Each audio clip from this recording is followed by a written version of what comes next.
All right, so we are going to cover how to access and connect to the services in tutor.com, when you need a personal account, when you do not, and then a quick tour of all of the capabilities there. First of all, rule number one, when you go to access, you do not want to go out to www.tutor.com. And that has been an issue because obviously the name of the resource is tutor.com. So many people think, oh, I just need to go to tutor.com and jump in and go. What happens is that takes you out to tutor.com, the company's main screen, but it does not connect you through the Discus subscription. So then we get a lot of questions about it won't let me in, I can't create an account, other things like that. So I would say for those of you at schools, administrators, staff, media specialists, literacy coordinators, whoever you may be, one of the first things to find out if a student or parent is struggling to access is just to make sure they're not going out to that general web address. They definitely need to access through our Discus platform, which is what I will show you today, or through your school libraries link, because all of the media specialists are accessing through Discus. It may be actually linked to the Media Center's site, or your South Carolina Public Library website.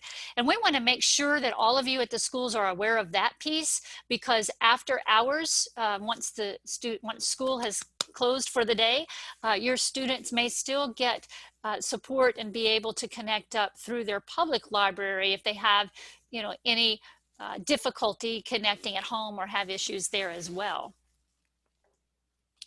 So the personal accounts, this is the next question that we always get. Any student that wants to connect real time to a live tutor is not required to create a personal account inside the tutor.com software. And I'm going to actually pull it up live for you to be able to see here in a moment exactly what they are going to see and where the problems sometimes arise. And that'll kind of help you to troubleshoot this. If students want to do the math drop off or the paper review, there are some guidelines there that you'll need to know about. First of all, students that are 14 and over may create a personal account to unlock all the resources. So they'll be able to do the math problem drop off, the paper review, and the test prep. This is so because there's going to be actually it's from the COPA guidelines for the online protection of children piece. So that is something that's actually put in place by tutor.com to make sure that students that are over 14 and over are the ones that are going to be receiving their papers or their math question back through an email account. So your students that are 13 and under, they can still access the real-time live tutoring without any account being created. They can also access the math and English tutorials without a personal account. They will still need to have a guest account to do that. So they will not have to be using an email account or give any kind of personal information there. So I just wanted to show you all that because those are two of the questions that come up quite often here in our office. The students that are 13 and under, they do not have access to the paper review service and the math question drop off, but that's usually not a problem because they can still ask those questions about their writing, about their math during their tutoring, real live tutoring session there. So tutor.com real-time tutoring is available for all of South Carolina from 8 a.m. until 10 p.m. That's Eastern time, Sunday through Saturday. There are Spanish-speaking tutors available at different hours. Notice this, those that will tutor in the Spanish language, and again, that isn't actually teaching your student how to learn Spanish. Those that are actually learning Spanish that are struggling would still use their 8 a.m. to 10 p.m.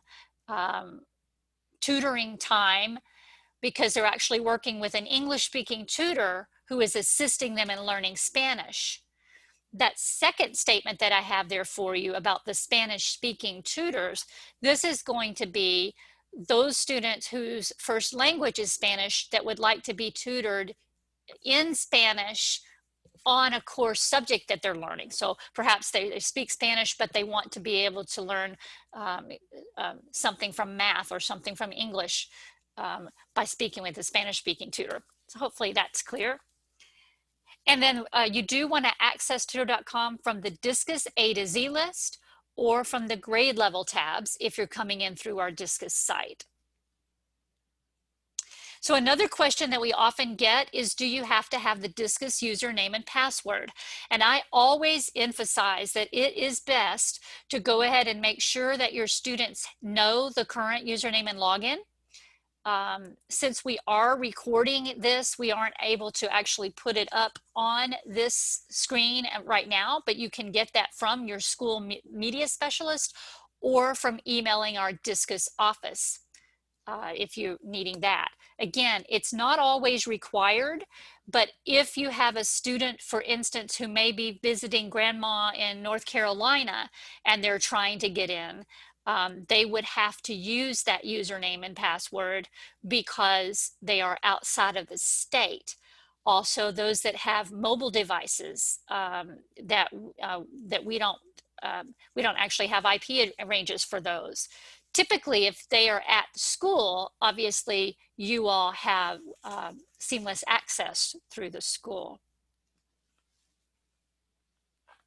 So I'm going to just put up in chat here quickly if any of you do need that username and password. I'm typing in chat now. The email address that you can go to is the Discus office at statelibrary.sc.gov to get that username and password for Discus. Again, the only time that you'll need that is actually if you get a prompt asking for specifically for the Discus username there. Has anybody been working with tutor.com or with their students and run into any questions that you have? Please put those up in chat as well. And I will be checking that periodically to see if I can address those questions as we move along. So the next question we often get is about the honor code. How do we know that these are good tutors, that they have integrity, that, you know, that the students understand what the honor code is? So this is actually taken from the tutor.com site where you can find it as well. So if you have perhaps administrators or people asking any questions about it, there is a mutual honor code here. Tutor.com does like to make sure that the users are aware this is not an ongoing like appointment time tutoring session where your student would meet with a tutor every Tuesday from 1 o'clock in that format. So that's another piece you want to make sure it's clear to your parents and users. This is really to help that student get over a hump. If they are stuck on a math problem, if they can't understand, they're trying to understand the science respiratory model or DNA or something that they can actually go in and be assisted in one tutoring session. Typically the tutoring sessions last 12 to 20 minutes. I think 20 minutes is pretty much the cutoff. The tutor, they officially do not have a set number of minutes that the students can interact with them, but typically the tutors are trained to really kind of move the questioning along and help that student through so that it doesn't end up being, you know, an hour-long ordeal for the student, for instance. Let's see if I can get this taken care of here quickly. So I'm just going to move now to show you quickly some of the usage that we had in March when we first got this subscription, and just how much it has just exploded. So we have had throughout the state of South Carolina, we moved from 174 live sessions in about 41 hours to if I can move this next screen, to 595 live sessions in about 200 hours. So it is continuing to increase, and it is they are having very good feedback from the students. So I'm going to jump out of the overview there, and as I move to share our new screen, please feel free to type questions there in the chat if you have those. And we're going to go ahead and go out live now to tutor.com. And again, we're going to go through the Discus page there.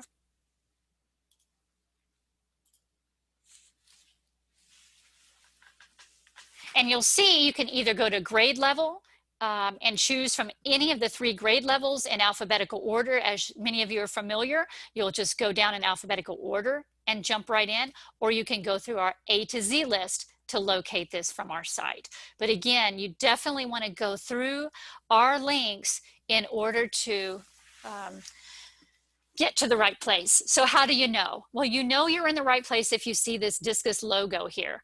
If you just see tutor.com, it looks a little similar, but you're not seeing the Discus logo, then you can quickly tell that that student or parent has accessed it through the wrong URL there.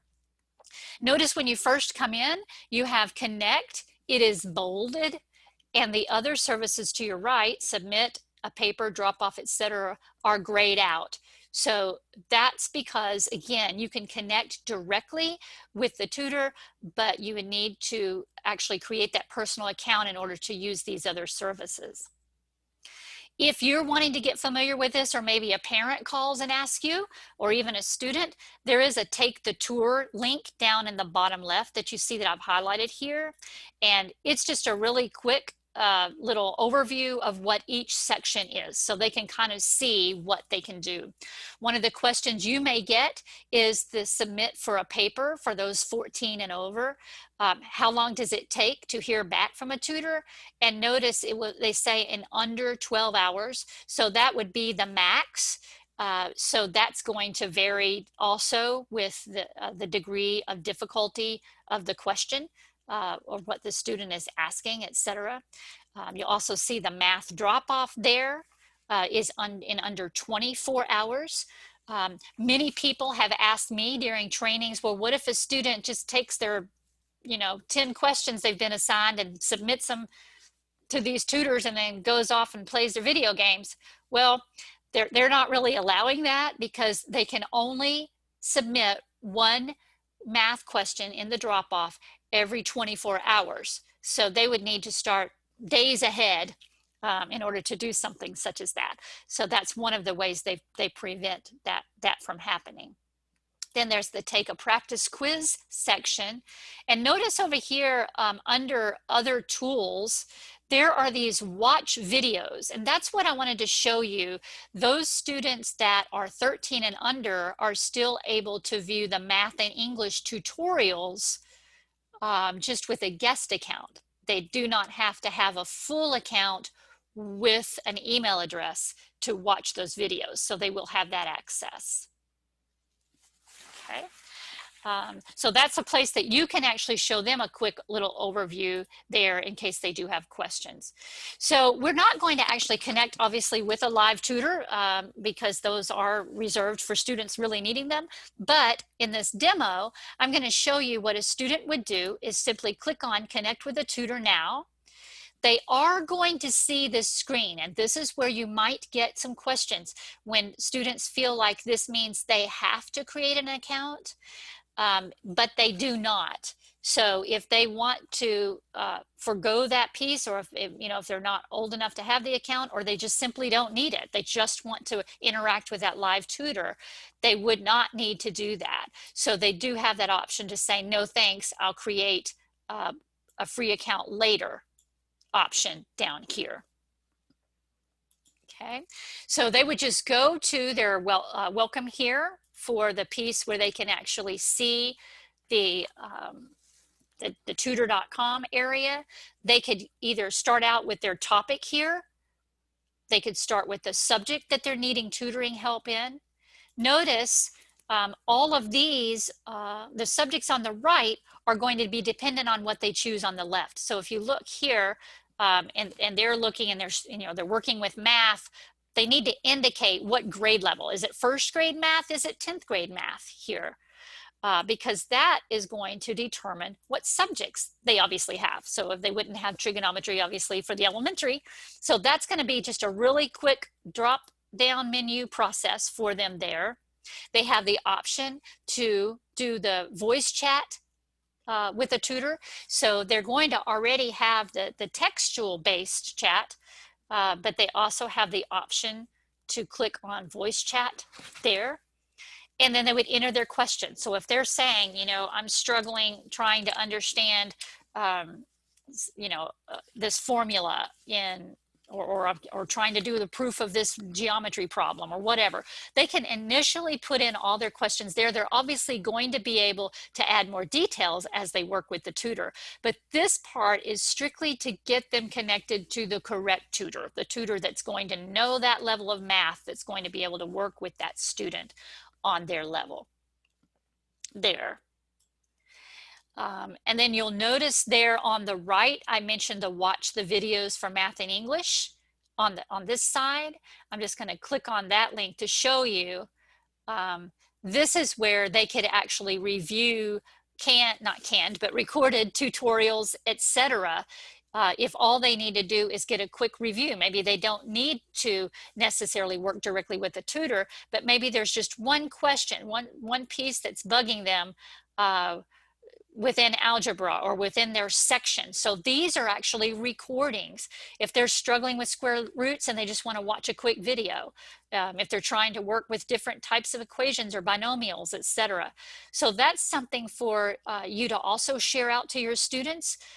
They may not always want to or need to connect directly to a tutor every time. They might be able to find their answer right here. You can see also, as you go down, you would click on the Connect Now. So that student will have already indicated what they need, and then they would connect. The honor code that I mentioned before, again, is right up here. I'll highlight that so you can see that. But you can easily, once they connect there and they've asked the tutor to assist them, I'm going to show you just a demo version of what it will look like when that student is getting assistance from the tutor. They have a lot of capabilities within this section to be able to demo and show their student. Let me see if I can get out of this one. I think it might be this one. Yes. So this is what your student would see when they're working one-on-one with that tutor. So if they've asked particularly for math assistance, they're going to be able to use the graphing calculator at the top.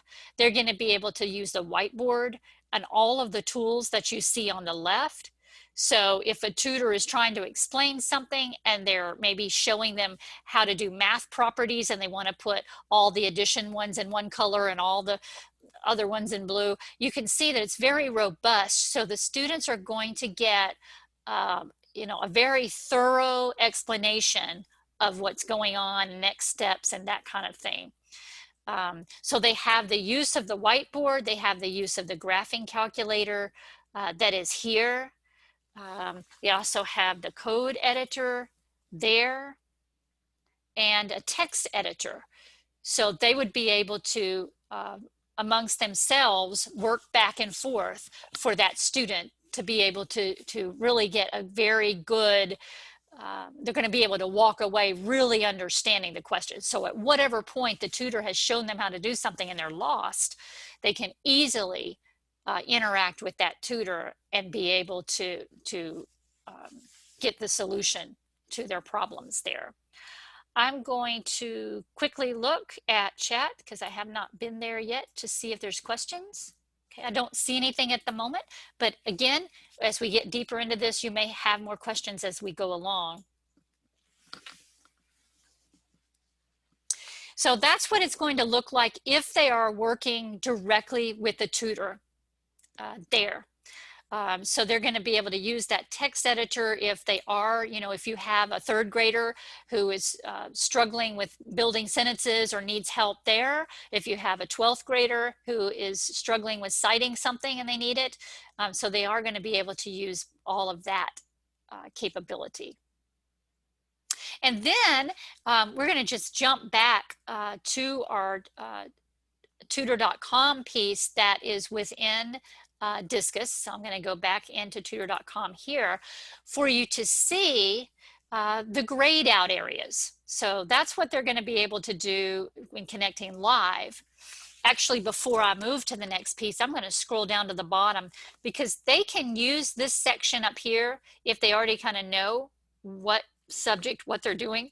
But if you look down at the bottom, let me see if I can get back to the main page here.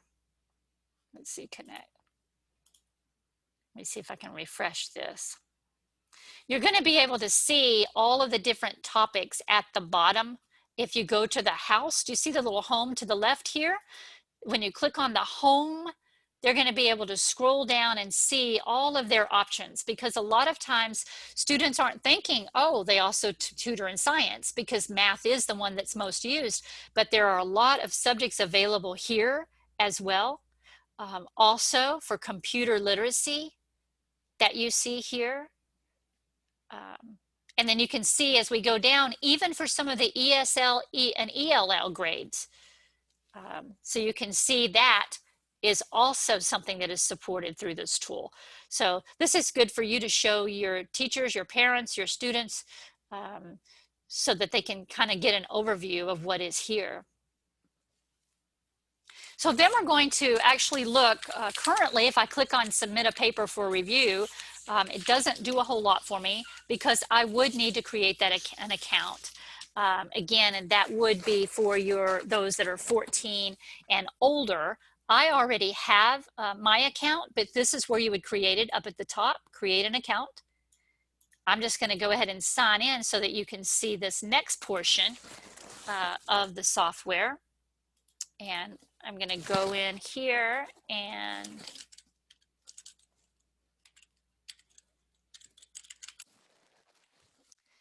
try to access there.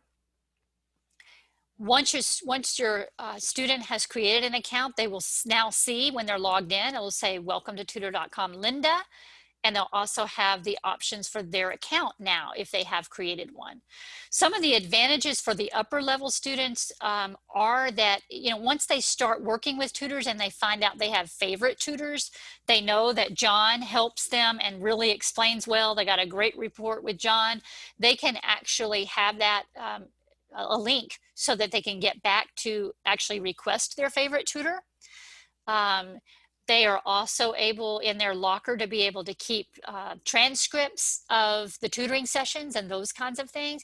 So there are other pieces that they can do as well with an account. But if they want to submit a paper for review here, they could click on this tab once they're logged in. And notice it's going to give them some more prompts. So what kind of help do you need? So they're going to be able to say, I want to drop off a paper. This is my grade level. This is the topic that I'm working on. I'm in the middle of developing the body of my paper, whatever sections they're really trying to work on, where they are with it. Describe your assignment. What citation format are you using? So if they want them to kind of review that for them, and then they can submit that here. So they're able to actually attach that file in a Word doc or a text file, as you see down here are the options for files, and then submit it. And again, they would actually receive that review in their email account that they've used to set up their personal account. So that's how that works there. And I'm going to show you if I can pull up which tab I have up here at the top. Let's see which one it is. This one. This is what they're going to get. Within that 12-hour time period, they're going to get back what they submitted, all the information they put into the system to say, this is what I need. Notice they're going to have that the tutor has come back to say, these are some of the priorities you need to focus on in your rewrites or your edits for your paper. And then they're going to actually go through this section about the thesis statement, about the developing ideas. If they say, you know, you have a lot of run-on sentences, et cetera, this is what it's going to look like, what that student is going to receive back in the email. They are not going to receive a paper that's been completely edited, rewritten, and ready to turn in. So that's something that you want to make sure that the students are aware of. This isn't a paper mill here. This is truly to help them learn where they're struggling and what they need to focus on for that essay drop off. And then also the same would be true there. They're going to do the math question drop off that's here in the middle. They're going to, again, go through that same routine of explaining what it is they're struggling with, or at what point they don't understand what's going on with that math problem. And then they're going to be able to get this information back. This is a sample of what they might see back in their email. It actually shows here the question that they dropped off.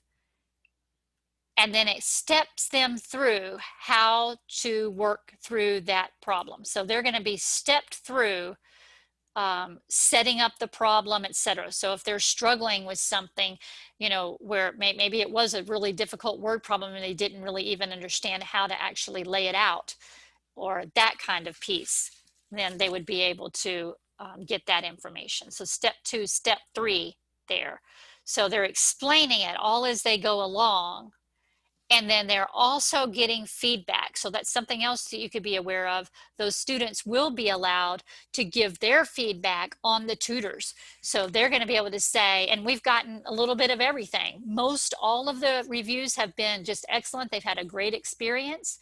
Some students maybe didn't like their experience, and they're able to actually give that feedback too. That's one of the ways Tutor.com is able to make sure that they're keeping the integrity of those tutors there, so they can find out, you know, if it was something that was on the student's end or the tutor's end, etc. So that's what they're going to see when they use each one of those sections that are there. I have had questions about the practice quizzes, which is the next one you see across the top. And those are primarily going to be for students who already know kind of what they're needing to practice for there. So there are practice quizzes and topics. So after they look at a topic, for instance, if they, I'll just pull up Algebra 2 here. And if they're looking at, you know, needing a little extra practice with complex numbers or some aspect of their quiz. One of the nice things about this is if the student has taken a quiz and they still just do not get it, they can easily go back to that tutor.com house there, or just to connect with. They can connect with that tutor and say, you know, I just took this practice test and I still don't understand how to do this problem. So as long as it's still during the time period that the tutors are available, that 8 a.m. to 10 p.m., they could pull in and actually ask the tutor a question on a quiz that they took as well. The other tools that are available are the SAT and ACT prep here. And these, again, are not something that the tutors directly tutor in how to take the SAT or the ACT, but they will actually help them if they're struggling with a particular section. So for instance, if they go through and do this Princeton review for the SAT, and they walk through it and they answer questions and they go through, but they're stuck on something to do with a science concept or something, you know, to do with math, they can then also go back and connect and ask questions related to that sort of question that they found on the SAT practice part. So I'm going to pause for a moment here. I'm going to click, check the chat to see if anyone has had questions there. Okay. I do not see anything there.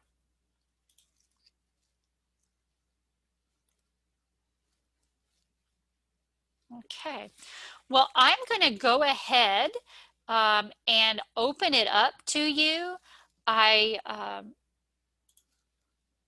We are still recording If anyone prefers to ask questions that without being recorded, I can just stop that recording. You can let me know what you want there. But that's going to give you the overview for it. This has been provided by the South Carolina State Library starting in March. And we're really hoping that this is going to help tremendously to support those students, especially when, you know, it's outside of school time in the evenings when they're doing homework. So it's excellent that they have that access of the free tutoring up until 10 o'clock at night.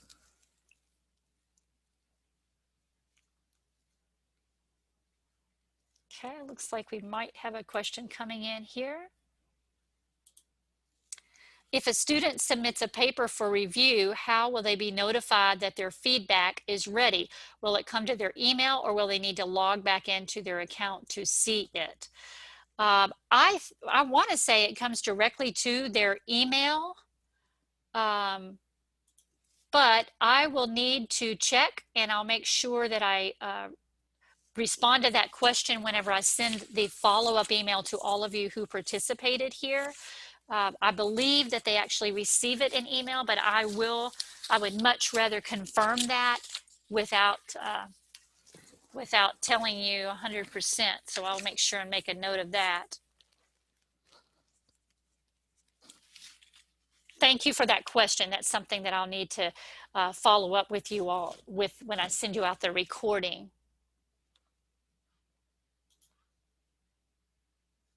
Okay, can I record a screencast for parents and show them the screens on the video? I believe that you can do that. I can check with our Tutor.com vendor just to make sure that that is okay. I think that would be great if you could do that, because it's going to be your users and you're going to be familiar with those particular users. We appreciate the opportunity to refer our students. I believe it really helped them.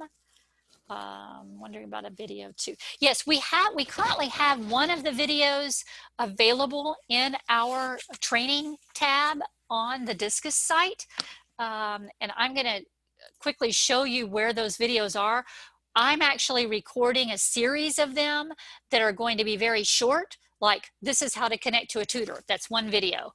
And this is how you would submit a paper. That would be one video. Just very, very short user videos. But from our Discus site that you see here, we are adding these to our online archives that you see down here in the middle. So we're going to be adding more. We only have the one that the vendor did this spring so far, but it's under Tutor.com, how to use Tutor.com from Discus. We're going to be including today's recording. And like I said, I'm going to be recording very short ones that are like 2 or 3 minutes, so that if people just want a quick in and out to use those as well. We are also developing an e-learning section on our tab. We haven't yet completed that, but that will also help your parents in working with the Discus resources. And the training resources that you see at the bottom here are going to be handouts and other types of downloadable sheets that can assist them in using the resources as well. So I'm going to go ahead at this point. I'm going to go ahead and stop the recording on this, but I am going to stay here and let you all open up